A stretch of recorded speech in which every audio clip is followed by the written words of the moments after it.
Tantor Audio, a division of Recorded Books, presents The Westside Park Murders, Muncie's Most Notorious Cold Case, by Douglas Walker and Keith Roysdon. Narrated by Rudy, Sanda. Publisher's Note: in this audio edition, you may hear references to visual elements present in the print and e-book formats of the book. Introduction. The murders of Ethan Dixon and Kimberly Dowell shook their hometown of Muncie, Indiana, which was once touted as America's hometown, to its core. In September 1985, the two teenagers, the offspring of Muncie doctors and industrialists and students at a privileged high school on the rich side of the tracks, were shot to death in Westside Park, a rambling green space along White River on the city's west side. Muncie, a city of 76,000 people less than an hour northeast of Indianapolis, had been cited in sociological studies as the typical small American city. But Muncie was no stranger to murder and shocking unexplained deaths. The city, divided by railroad tracks into communities of affluent families and blue-collar workers, was a town that was, at times, marked by violence. Much of it was unexplained and unanswered. Dozens of unsolved cold case homicides remained on the books decades after the lives of the victims had been snuffed out. The Westside Park slayings of Dixon and Dowell stood apart because they seemed so unexpected, so surprising. Dixon, who was 16 at the time, was a member of the debate team at Northside High School, an institution of learning that had its own divisive history. Dowell, 15 at the time, was a junior varsity cheerleader for the school. They weren't known as kids who could have been involved in activities that would bring them into the sights of a killer's gun. Without an obvious motive for the killings, police focused on a person close to Dowell as the prime suspect. But some investigators had their doubts and saw an even darker circumstance behind the slayings.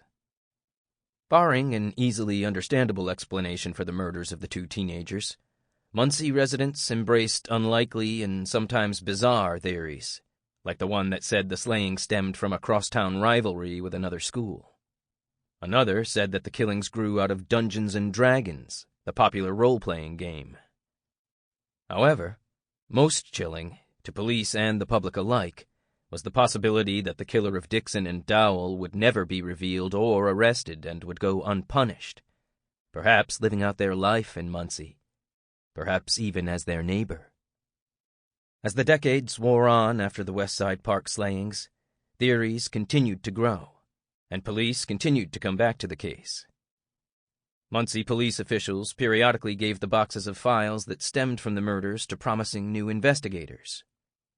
One of those investigators believes he has solved the tragic crime and has focused on one man as a strong person of interest. As the 35th anniversary of the Westside Park murders arrived, as inevitably as cold Indiana winters and hot Hoosier summers, questions remained. Chief among them was whether or not Ethan Dixon and Kimberly Dowell would find justice from the grave. 1. The Friday before. For students and faculty at Northside High School, September 27, 1985 was just another Friday. But it was a Friday that marked the end of innocence for many of them. And it was the last day of life for two of the school's students. That morning, Ethan Dixon was wearing his standard outfit, jeans and a polo shirt, as he ambled across the parking lot of the high school's campus along Bethel Avenue on Muncie's northwest side. He spotted his friend Julie Davy slowly driving through the parking lot. Julie was a senior and Ethan was a junior, but the two had been friends since they had met while competing on the cross-country team at Storer Middle School 4 years earlier. Ethan tapped his hand on the hood of Julie's car. "Hey, Davy, what are you doing?" Ethan asked. "Why aren't you parking?" Julie explained that she had come by school to drop off a neighbor who was also a student, but that she was not attending classes that day. "I'm skipping school," Julie said. She told Ethan that she was driving down to southern Indiana to spend the weekend hanging out with friends. You want to skip with me?" Ethan smiled but declined, saying he had a test that day. Julie drove away while Ethan walked into school. Amy Leffingwell was, like Ethan, a junior at Northside. At the end of the school day that Friday, the junior class officers met. Ethan was the class president, and Amy was the treasurer. "After the meeting, I had a lot of questions I wanted to ask him," Amy said. "But he was busy. I waited for him, but I had to go. I thought, I'll just talk to him on Monday. But then it happened." For most Northside High School students, that Friday was like many others. Get through classes without too many social faux pas and go into the weekend with as little homework as possible. The high school football season had just begun the week before, and that Friday night, Northside was playing the Jay County Patriots at the Muncie Fieldhouse Stadium. The Titans football team had lost its first game of the season. On Friday night and Saturday night, the Northside Titans, like the Bearcats from Muncie's Central High School and the Rebels from Southside High School, could go to a game, hang out at Muncie Mall, or go to a movie. Back to the Future was playing in its second run in Muncie at the Rivoli downtown, and Chuck Norris was starring in Invasion USA at the Northwest Plaza Cinema on the North Side. Tickets at those and other Muncie movie theaters cost $2 for showings before 6 p.m. For the city's teenagers, the options also included going to Indian Hill, a popular hangout in the countryside near Prairie Creek Reservoir, southeast of the city. They could also sit in a car with a portable cassette player and a blanket in Westside Park, like Ethan Dixon and Kimberly Dowell did that Saturday night. With more than 3 decades of hindsight, Julie Davy believes she knows what would have happened if Ethan, her fellow athlete who had often made her laugh on their 4-mile runs and who also attended St. Mary's Catholic Church, had taken her up on her offer to skip school with her. "He'd still be alive," Davy said. "I grew up Catholic. I believe God has a plan. He knows when someone will pass away. I didn't feel that way. 35 years later, I feel like if I could have talked him into skipping school with me, he would still be alive." 11 months after Ethan Dixon and Kimberly Dowell were shot to death, just a few weeks before local newspapers published stories about how the crime was still unsolved after a year and how the Muncie police acknowledged that they had made little progress toward solving the crime, a man named James "Jimmy" Swingley was pulled over by Muncie police.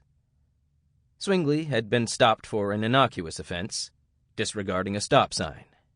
The 23-year-old Swingley initially gave police a false name, Kevin L. Dixon. What police didn't know at the time was that Swingley, who said his last name was that of one of the teenagers who had been killed in the park the previous fall, had told people on the night of the murders that he had pulled the trigger. In a string of encounters on the night Ethan Dixon and Kimberly Dowell died and shortly after, Swingley told friends he had been in the park that night and what had happened. In one particularly contentious encounter, Swingley allegedly threatened an acquaintance. "I've already killed 2 people tonight," Swingley allegedly told the man. "I'll blow your brains out." Jimmy Swingley would be charged with murder a few years later, but not the murders of Ethan and Kimberly. 2. That night. It wasn't unusual for Patrolman Terry Winters to find cars parked in the darkness at Westside Park. Winters worked the late shift for the Muncie Police Department, and on that particular night, the 34-year-old canine officer was going to combine 2 duties: walk his police dog, Max, and tell people in parked cars to move along after the park closed at 11 p.m. The night of September 28, 1985, however, was like no other for Winters. The patrolman was checking on vehicles sitting in the darkness at the east end of the park when he was dispatched to reports of a loud party at Colonial Crest Apartments on the western edge of the city. Winters was making his way out of the long linear green space, along the White River west of Muncie's downtown, when he saw what looked like fresh tire tracks near the west end of the park. He followed the tracks and found a Volkswagen hatchback, parked with the engine running, and he approached the car on foot, shining his flashlight into an open window. What he saw took him so thoroughly aback that he momentarily turned off the flashlight and stood in the darkness. Then he turned the light back on. Inside the car were the bodies of the teenagers who were soon identified as Ethan Dixon and Kimberly Dowell. The boy had been shot in the torso, and the girl had been shot in the head. The gunshot wounds were immediately apparent. "I couldn't believe what I had just seen," Winters said in a 2014 interview with the authors, published on September 21st of that year in the Star Press newspaper, the successor to the Muncie Star and the Muncie Evening Press. Winters said he immediately called his discovery in to emergency dispatch. In a few moments, another Muncie patrolman, Joe Winkle, arrived at the scene. Years later, Winkle became Muncie's police chief. And in a few more minutes, as the severity of the crime became clear, the scene was populated by some of the city police department's top officials, including Deputy Police Chief Marvin Campbell and investigators Lieutenant Norm Ireland and Lieutenant George Wilson. Delaware County Coroner Glenn Scroggins was also there. Scroggins's brother, Donald Scroggins, was the city's police chief. The coroner himself was an experienced death investigator who had been called out to many crime scenes. A photograph published in the Muncie Star on the morning of Monday, September 30th, showed Campbell in a baseball jacket and cap, watching as Scroggins and Wilson looked into the car and Ireland trained a light on the interior of the vehicle. The doors of the car were open, and the shattered glass in the passenger side window was readily apparent. The bodies of the teenagers were not visible in the photograph. The article that accompanied the photograph, the second published, following a brief on-deadline story in Sunday's Star that hadn't yet reported the names of the victims, identified Dixon and Dowell and quoted police as saying that they had been shot to death around 11:50 p.m. on Saturday. Although estimates varied, the time of their deaths was usually reported as having occurred after the park had closed at 11 p.m. and before midnight. The city's homicide investigation team was at the scene throughout the night. A joint city-county homicide team, including Delaware County's sheriff's deputies, had been disbanded a few years earlier. Otherwise, county officers might have helped with the investigation.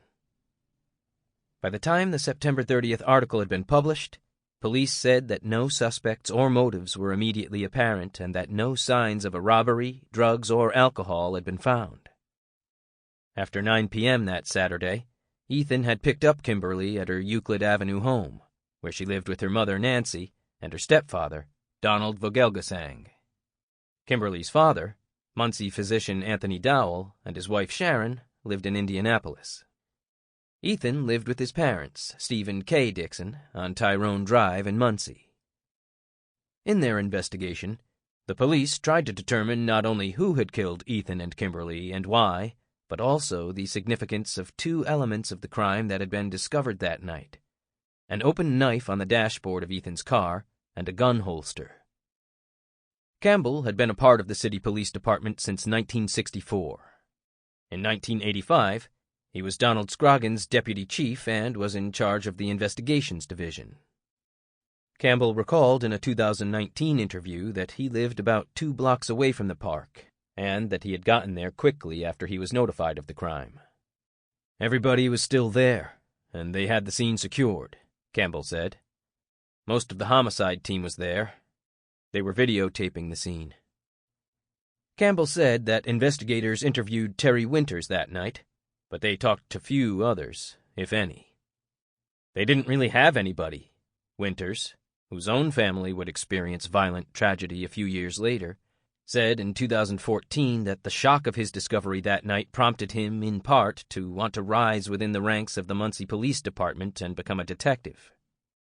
That night, Winters couldn't have possibly guessed that, for decades after the killings, some in Muncie would believe he was the murderer. Campbell, meanwhile, focused his attention and much of his investigator's energies on the man he considered to be the killer, Kimberly's stepfather. 3. Word spreads. Ethan and Kimberly's deaths shocked the city of Muncie, but their friends and classmates were shaken to their souls. "This doesn't happen here," Dan MacDonald remembered thinking the night after he heard of the slayings. MacDonald was a freshman at Ball State University in Muncie the night of the Westside Park killings. He had graduated from Northside High School the spring before. He knew Ethan from Northside's debate team. Not long after MacDonald heard the news, he was sitting on the porch of a house near the Ball State campus, talking to a friend. "On that front porch, I thought to myself, this doesn't happen here," MacDonald recalled in a 2019 interview. "It was the sort of thing. Casual violence wasn't part of our world. We were kids out playing all day long in elementary school and middle school. We didn't have cell phones. We rode our bikes and played all day long. When we were older, we were young and proud and invincible, like any teenager is." For Amy Leffingwell, the shock of hearing about the death of her schoolmates, including her fellow class officer Ethan, came in the same way it came to many people who found out about the crime the Sunday after the killings. "I used to sleep late," Leffingwell remembered in 2019. "My parents had breakfast. My dad was at the table. The big, ginormous newspaper was on the table. The picture of the car was on the front page, and it seemed familiar. Then the phone rang, and it was my friend Jenny. I don't know if my parents were going to tell me and didn't have time." On that newspaper's front page, across the top of the Sunday, September 29th edition of the Muncie Star, was a 12-paragraph story with the headline, "Two Found Dead in Parked Car." The slayings had been discovered so late on Saturday night that the newspaper didn't have the names of the two teenagers. A young man and woman were found shot to death shortly before midnight Saturday in a car parked at Westside Park, the story began, noting that the car was a late-model Volkswagen hatchback. In the photograph, the passenger side window is a web of broken glass with a large hole in the middle. The driver's side window, where police believed the gunman had stood and fired, was rolled down. The article noted that Muncie Police Patrolman Terry Winters had found the victims and that Delaware County Coroner Glenn Scroggins said that the young man had been shot in the left side of the chest. A witness told police that he saw a dark car leaving the park, while another said he saw a man with a gun running through the park. The latter tip turned out to be about a newspaper reporter carrying a portable police scanner. Sunday morning's front-page news was seen in households throughout Muncie. In the home of Kay and Joseph Rankin, Kay read the newspaper article, not suspecting the unnamed victims in the article were two of her kids. Kay was the class advisor for Ethan's class and was the cheerleading sponsor for Kim and other Northside cheerleaders. Kay and Joe, the latter a longtime Muncie attorney and former city court judge, drove by Westside Park on their way to church that day. "I said, 'Oh my gosh, look at all the police activity in yellow tape,'" Kay remembered in a 2019 interview. "That must have been where it was." After the Rankins got home from church, Kay said, "A woman I taught with called me and told me who the kids were," Kay remembered. "Oh my God. That's something you read about that happens in another community. It never happens in your community." Today, 35 years later, word would spread through text messages, group chats, or social media. In September 1985, however, Muncie's young people and their parents spread the word over telephone landlines, many on the kitchen wall or in teens' bedrooms. Amy Leffingwell remembered that the grim news spread quickly that Sunday. It was just constant phone calls. Julie Davy returned from southern Indiana, the trip that Ethan had declined to skip school for, around 1 p.m. that Sunday. She said, "The front page of the newspaper was on the counter, and my phone was ringing. My friend Jamie said, 'Have you heard the news? Kim and Ethan are gone.' I was devastated. That night, we all came together and we talked about it, our memories of them. Why did this happen? Everything was so surreal. It seemed like we were all moving in slow motion. You don't expect something like that to happen in Muncie, Indiana. It's like we lost Ethan and Kim, And we lost our innocence, too. 4. The Autopsies. At 10:00 a.m. on Sunday, September 29, 1985, an autopsy was performed on Kimberly Dowell. She and Ethan Dixon were killed less than 12 hours earlier in Westside Park, and their bodies were moved from the crime scene to the pathology department at Ball Memorial Hospital, less than a mile north of the park. Ethan's autopsy was performed at 11:30 a.m. that morning. Both procedures were performed by a young pathology resident at the hospital, Gregory W. Brown, who had graduated from Indiana University School of Medicine in 1983. The coroner in Delaware County was Glenn Scroggins, who had been elected in 1982. His one term as coroner happened to fall in the period when Dixon and Dowell were killed, but Scroggins had a long history of public service, having been a firefighter in the Muncie Fire Department. Several of his years on the department found him serving as the department's fire investigator. Scroggins's brother, Donald Scroggins, was Muncie's chief of police at the time of the Westside Park slayings, giving the family a unique position in local government at the time.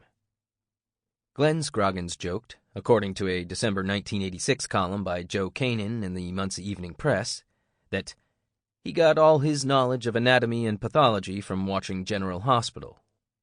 But, as Kanan wrote, the fact is, he pored over medical reference books and attended every conference his paltry office budget could afford. In Indiana at the time, and still in 2021, it was common in many of the state's 92 counties that the coroners were not medical examiners or trained in medicine and pathology. For decades, funeral home directors often served as coroners. In more recent years, Delaware County voters have elected a series of former police officers, firefighters, and fire investigators as coroner. Voters prize investigative skills over medical backgrounds, and political parties obliged with nominees who had not only investigative backgrounds but also years of government service and political connections. In Kimberly's autopsy, Brown and the co-signing Ball Memorial Hospital Pathology Department diplomate, a term for a doctor certified by a board of examiners, Thomas A. Kokocius, found that the immediate cause of death was a gunshot wound to the head near the left ear. Fragments of the bullet were found lodged in the base of the skull. The autopsy's toxicology report indicated no sign of alcohol, cannabinoids, cocaine, barbiturates, opiate alkaloids, amphetamines, quaaludes, Valium, or PCP in her body. Acetaminophen traces, presumably from a headache and pain reliever, were found. The report noted that the interval between onset and death was seconds. The deceased is a 15-year-old Caucasian female who was found in the passenger seat of a car parked with the motor running in a secluded area of Westside Park, the report noted. Both front seats were in a reclining position with sleeping bags draped over them. The deceased was on her back with her arms raised above her head. Kimberly was 66 inches tall, about 5.5 feet, and weighed 118 pounds. Emphasizing the completeness of the post-mortem examination, the report noted that Kimberly's eyes were blue and that she had good oral hygiene. In Ethan's autopsy, Brown similarly found no trace of alcohol, cannabinoids, cocaine, barbiturates, opiate alkaloids, amphetamines, PCP, or other substances. The deceased is a 16-year-old white male who was found reclining in the driver's seat of his car, according to the report. The window on his side was open. The engine was running. The deceased was lying on his back when discovered. Ethan was 5 feet 10 inches tall, and he weighed 135 pounds. His hair was blonde, and his eyes were green. And, like Kim, his oral hygiene was good. Ethan had been shot in the chest on his left side, near the 6th rib. His coronary artery, heart, and left lung were lacerated and perforated, respectively, by the bullet. The cause of his death was a gunshot wound to the chest that caused exsanguination, or severe loss of blood. He died within minutes. 5. The early investigation. In the wake of Ethan and Kimberly's murders, questions came more quickly than answers. In the days following the Westside Park slayings, Muncie police fielded hundreds of calls from people who thought they saw something or knew something. "We could hardly keep track of it," Marvin Campbell, the then deputy chief of the Muncie Police Department, recalled in a 2019 interview. At the City Hall offices of the Muncie Police, the phones rang, notes were taken, and leads were checked. Some of them seemed promising, at first. In the Monday, September 30th edition of the Muncie Star, police said they had information that other people were present in the park that night, and they asked them to contact the Police Investigations Division. The article included the telephone number for the office. Delaware County Coroner Glenn Scroggins said an examination of the bullets removed during the autopsies indicated the teenagers were shot with a .38 caliber handgun. Ballistics tests were still to be completed. The newspaper reported that Scroggins said that a holster for a small handgun was found inside the car under Dixon's body, but a gun was not found. A pocket knife was found lying on the dashboard of the car. On the morning of Tuesday, October 1st, the Star reported across the top of page 1, "Slayings might involve 3, police say." Muncie Police Lieutenant Dave Nicholson said that investigators had been told as many as 3 people had been seen around the car after shots were fired. Police also said that a vehicle, reportedly seen near Ethan's car, had left the park quickly after shots were fired. As many as a dozen cars were in the park at the time of the shootings, estimated around 11 p.m. By the time the article was published, the owners of 8 of those cars had been identified. Scroggins said 3 shots were fired. 2 of the shots hit the victims, and the third shattered the passenger side window near Kimberly. The article ended with another plea from police that anyone with information about the case call investigators. By Thursday, October 3rd, the Muncie Star was reporting that the death investigation was focusing on 2 cars and their drivers. Campbell was quoted as saying, "One of them has got to be a damn good witness, and the other one is a suspect." One car was a dark vehicle that was sometimes referred to as a Chevrolet Monte Carlo in accounts of that night. 3 people who were interviewed as potential witnesses said that they had heard gunshots but didn't call police.